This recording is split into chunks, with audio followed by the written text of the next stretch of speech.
Le bois terre paille, ça permet aussi de répondre à un certain nombre d'enjeux sociaux. Et donc je pense notamment à la question de la précarité énergétique qui touche un certain nombre de foyers en France.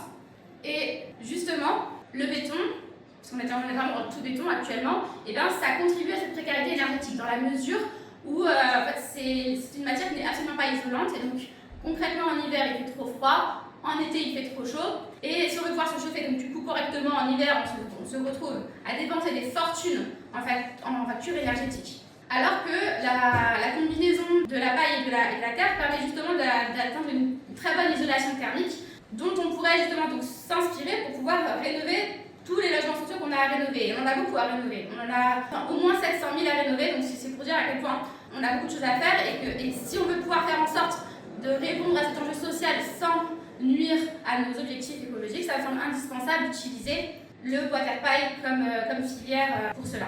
Je me dis, voilà, je parle des rénovations, mais je pense aussi au fait qu'on a tout un tas aussi de logements sociaux à construire parce qu'il y a eu un vrai retard qui a été pris en la matière.